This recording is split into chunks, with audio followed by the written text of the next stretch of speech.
A lot of modern day politicians don't realize that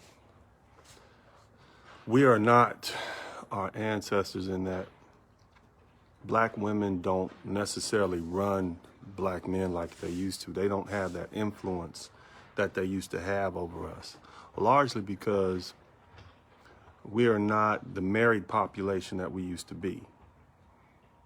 Because of that, most of these brothers don't really have any direct connection with a woman, a black woman who has any sort of strong influence over them. And so as I captioned this video, Big Mama is dead. Big Mama died in the 90s and the early 2000s. She was the last of the black women that had influence. Many of us brothers were raised by our grandmothers and who had great influence over us, but our mothers really don't have that type of influence over us. Neither do our girlfriends. And for those of us who have wives, you know, maybe those women have influence over us, and you have to act as a family structure and do what's in the best interest of the family. But for the most part, there's no, the matriarchy, in my opinion, is toothless. In other words, they're a paper tiger. What I'm saying is there's absolutely nothing that black women can do to black men physically or even emotionally to influence us to do their bidding other than shame and guilt. Now, there is a group of men in the black community who are still beholden to black women, and we largely call them simps, but all that's going to happen is once there are enough black men who are willing to call those brothers on their simpness, their simpletonness, or simphood, they'll be checked too.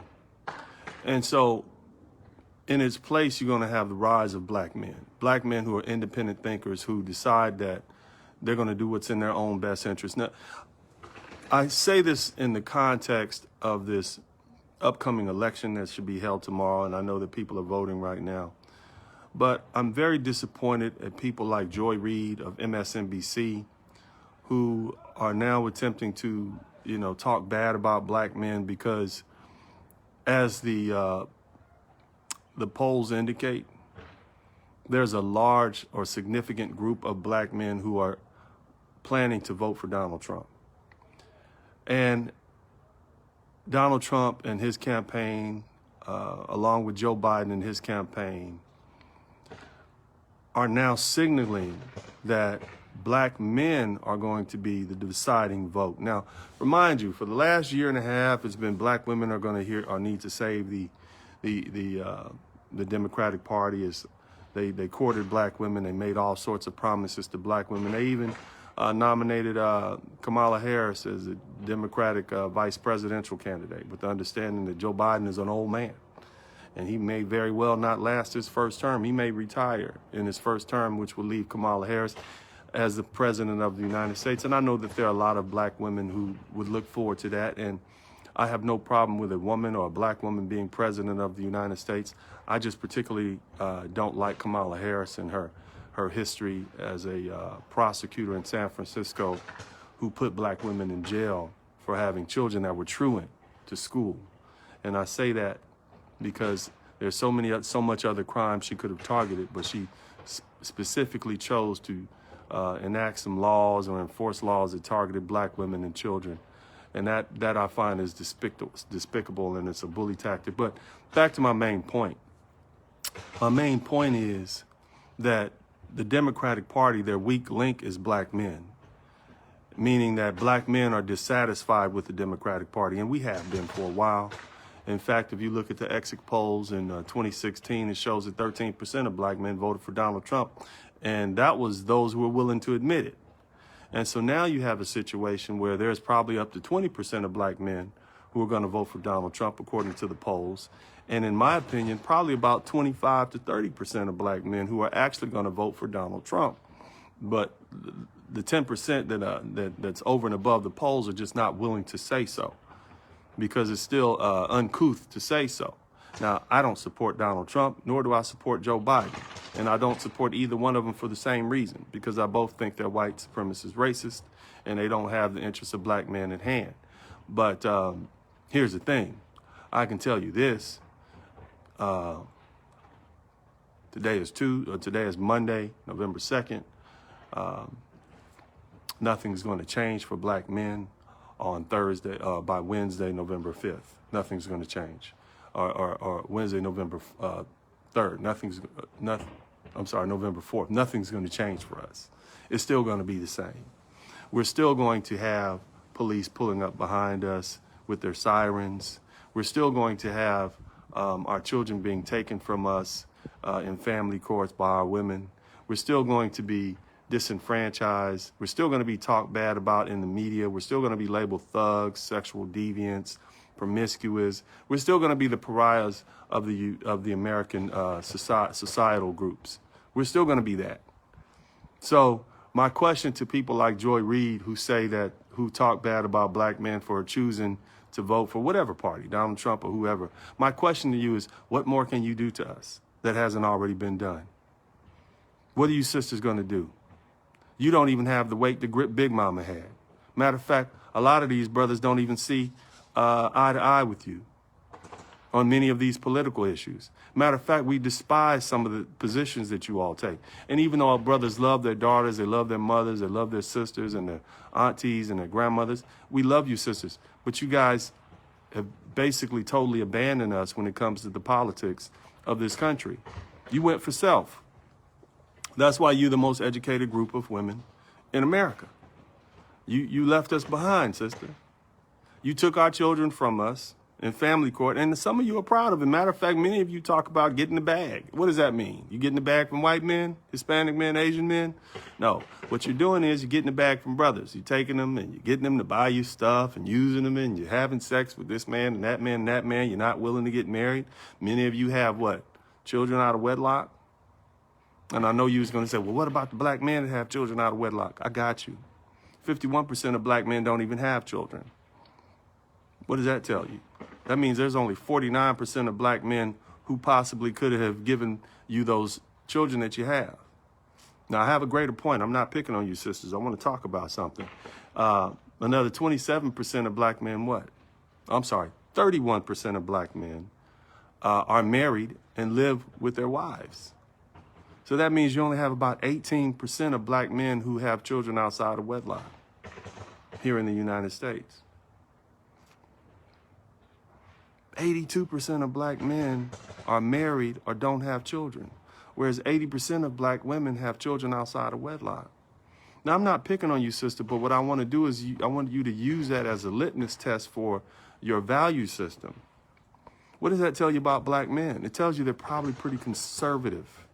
It tells you that the black men, and any of us who know brothers and who speak to brothers, we're pretty conservative when it comes to social issues, generally speaking. Brothers, for the most part, do not support LGBTQ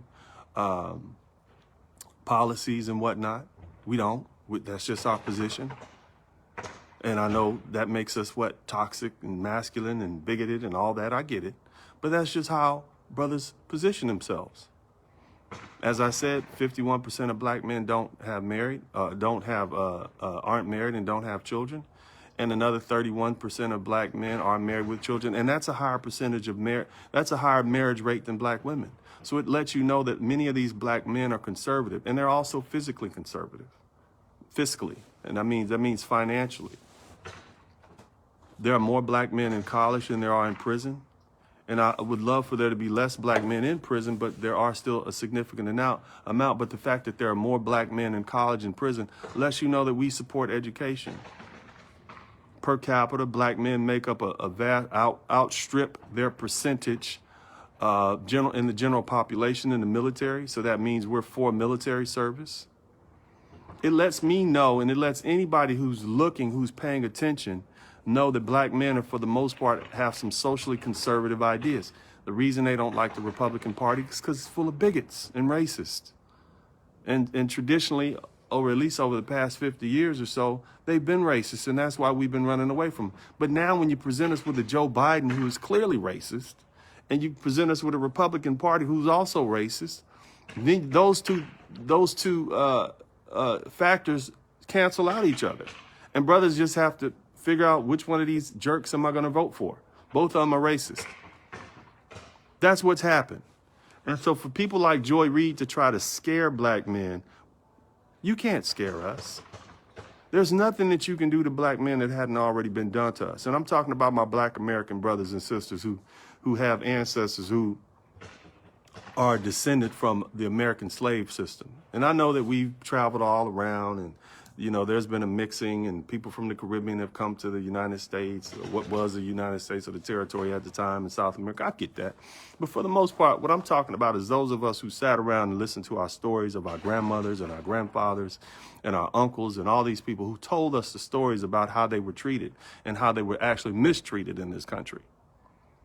We know what you've done to us, the Tuskegee experiment, the locking us up, the Jim Crow, the convict lease program, how we were segregated in the military and relegated to doing janitorial work and made to feel less than men. And now we have, the dropping cocaine and drugs in our neighborhood in the 70s and 80s and depriving us of jobs and now the mass incarceration system. We know what has happened to us. You've taken our children from us with the family court system. You've overtaxed us. You've denied us the ability to live in neighborhoods that are safe.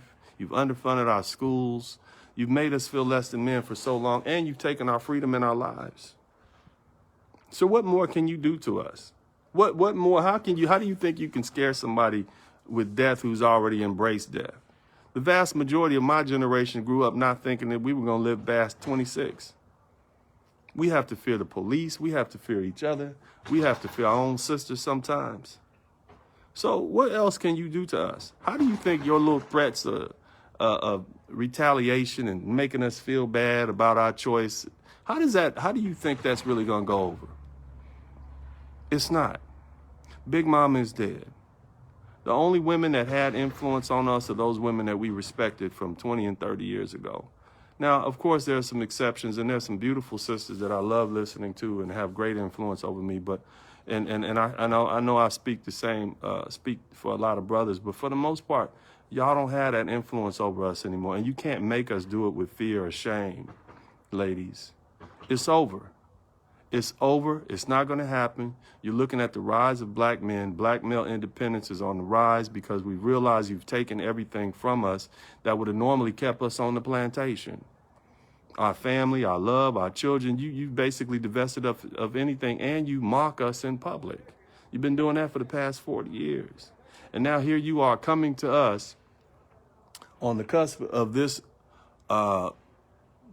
once-in-a-lifetime election that's going to determine the course of America's, the trajectory that America is going to take. And you ask us to save America. You ask us to go ahead and vote for Joe Biden so you all can keep your Democratic benefits and all that. You ask us to do that. You ask us the last week of the election. So you totally ignored all those factors that I mentioned earlier. You totally ignored the fact that you all, especially you sisters, you've been using our black bodies, our black men who being shot down to gain power and access. Organizations like Black Lives Matter, they wait till a black man dies and then they go jump in front of the protest and say Black Lives Matter, and then you get more money and then use that money to put LGBT people in and totally ignore black men and our plight. That's what you've done to us. So we nothing but to you guys but an opportunity. We just bodies. Even some of our sisters, our mothers, we get shot down in the street. You get a $4 or $5 million settlement, and you go on about your business being quiet. And I know that's how the system works. I understand it. I get it. I understand. But for the most part, that's still another black man dead. And I identify with that because I'm a black man. When I see a Walter Scott laid out on the grass after being shot in the back, I see myself. I see my sons. I see my uncle. That's what I see. I don't just see another black man. I see myself. And so at a certain point, you just become numb to the fear. So what do you think somebody like you, who's a pundit, Miss Joy Reid, or all these other politicians who are now, saying that, these black men, we're going to make them pay, or you'll never forgive us. We should never forgive you for the neglect that black men have had to suffer. And look, sisters, I know some of you all don't like my messages on this page. I get it. and I know you've probably never heard a raw, unfiltered version of what black men really think. But for the most part, there are a lot of brothers that think like me. And I'm not speaking on behalf of all my brothers. I'm speaking on behalf of the brothers who follow my page. I'm speaking on behalf of many of the other brothers who would like to be able to say what I say but can't, or who are in a position where they can't speak up like I can because they're not in a position. They're subject to lose their jobs. They're subject to be punished in public. And trust me, I've had repercussions myself as a result of me speaking openly. But somebody has to do it, especially when people specifically target black men. How dare you, Joy Reid? How dare you and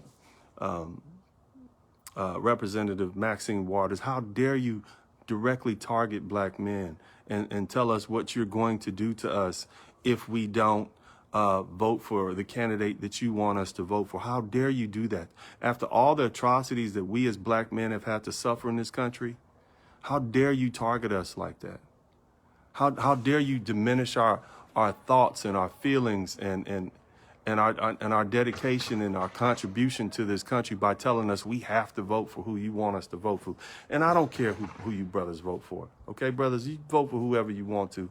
I don't care if you vote for Trump, Biden, the Green Party. I don't care. But what I don't like is them threatening you, threatening me, threatening us, telling us what they're going to do to us.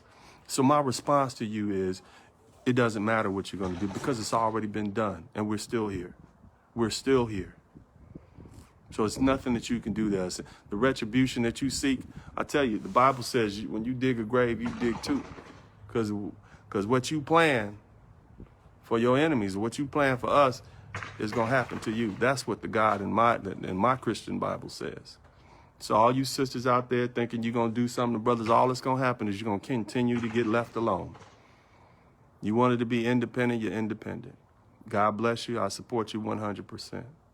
But what I won't have is for you threatening my brothers, my black brothers who've been through so much, telling us what you're going to do to us, or trying to shame us on public television and national TV because of the way we choose to voice our political opinions. That's un-American. That's about as un-American as you can get. You always are talking about American values. That is un-American as you can get, especially for somebody like Joy Reid. And I know you're not I know you're a sister from the continent, or at least your parents are from the continent. So I know you have that black immigrant understanding of America, which means you don't have that intricate understanding that people like myself have, whose ancestors I can trace back to 1808 to the King Plantation in Virginia.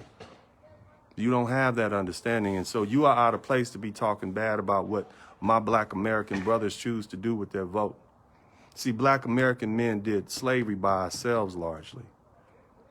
Those slave ships were filled with black men and black boys, and they had a few handful of black women on those slave ships all the way up until about 1808, when they began to bring black women over to the United States, specifically to make breeding farms. The reason that they had to do that is because slavery was outlawed, and the British Empire was at that point patrolling the Atlantic Ocean and targeting these slave catchers and basically trying to prevent them from stealing black people from Africa and bringing them to the United States.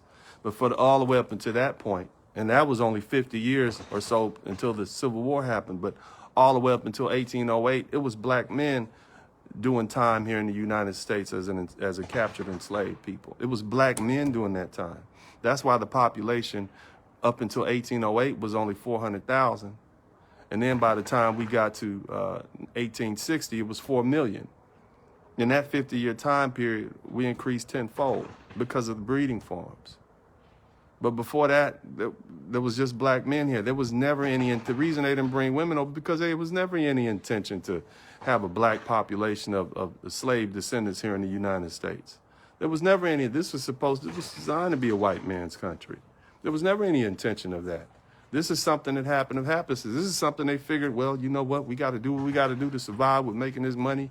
And we need these Africans over here to work these plantations. And, you know, we need it. We need the slave labor. And so they said, well, you know, we'll hedge our bets and do what we got to do and deal with this another time. But as it is right now, we need to get more slaves over here. And that's why they, you know, decided to go with the slave breeding farms or the breeding farms. And I don't want to go into that history, but for the most part, what I'm trying to tell y'all is that it's been black men who've done this time. Up until the last 50 years of slavery, right before the Civil War happened, it was us doing our time over here. And so we paid our debt to this country. We are the most patriotic people in this country, black men. And I'm talking about my black American brothers who have died in every war that has fought in this country, who helped we fought the Indians, we fought the Mexicans, we fought the white Europeans who tried to invade Great Britain in the Revolutionary War. We fought in the Civil War, fought on both sides of the Revolutionary War, fought in Vietnam, World War II, World War I, Korean War. We fought in every major war of 1812. We fought in every war in the United States as second and third class citizens. We're the most incarcerated. We're the most uneducated. But yet we still get out there and help build this country. We still are the construction workers and the police officers and the lawyers and the doctors and the carpenters and the mechanics and the plumbers. We still participate in the system.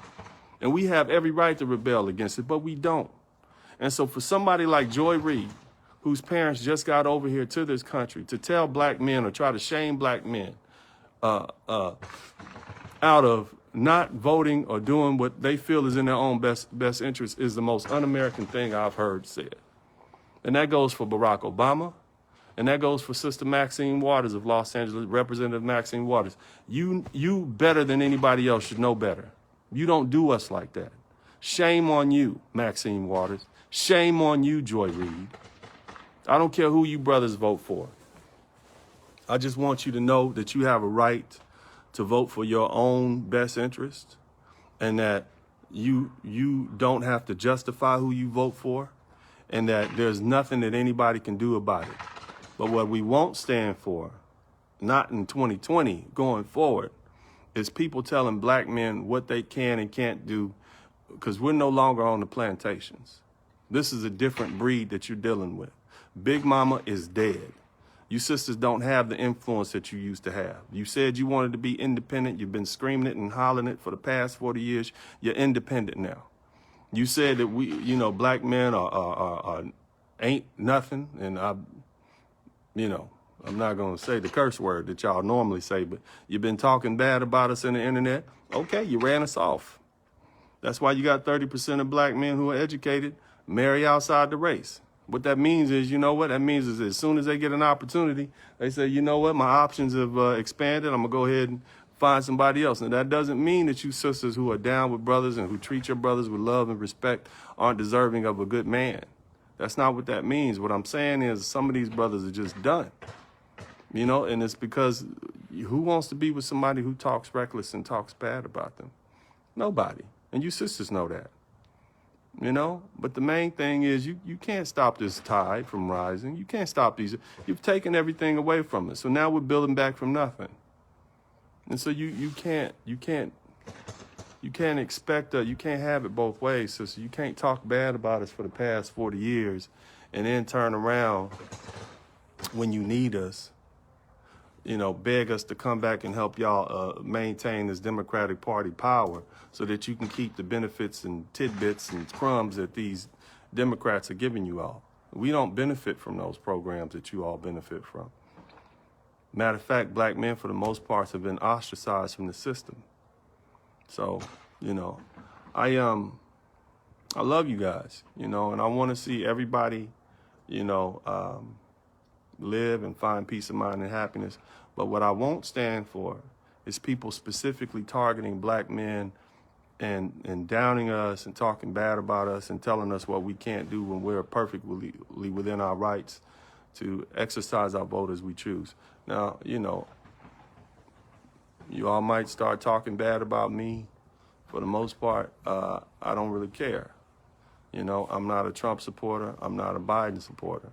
I have my reasons for not supporting Biden. I have my reasons for not supporting Trump. All of you all can look at my old videos and see why. But my main point is this. I'm an advocate for black men.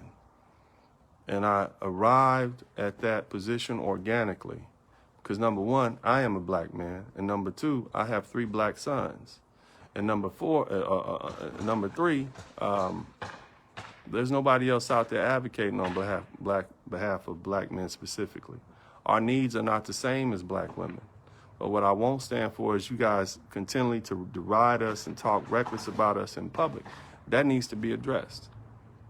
It needs to be dealt with. And I implore you, brothers, that when you hear somebody talking bad about black men, you immediately check them. To be respectful, be articulate, be well-spoken, but you check them. You put them in their place until they get to the point where they realize that every time they rise up to say something bad about black men, it's going to be 1, 2, 3, 4, or 10 black men who respond to them. And that's the way you keep all that chatter down. Because, see, we have been losing the war of public opinion for years. But it's time for you brothers to use the resources that you have, use the tools, use your smartphones that you have to speak up on behalf of yourselves, man. Nobody's going to save us. We are on our own. You have to save yourself, black man.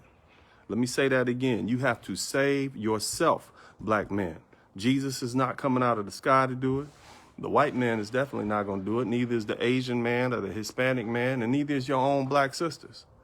You got to save yourself, and you need to use your voice that God gave you, and you need to begin to speak up on behalf of your own self. Educate yourself on the issues. Educate yourself on the current events.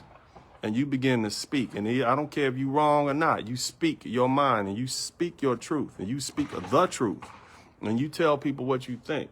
Because we're not going to, we don't need to sit around and let these things happen to us anymore, because nobody's looking out for our best interests. We are literally all we have. God bless you. I love you. This is Attorney Dennis Spreller. I'm out.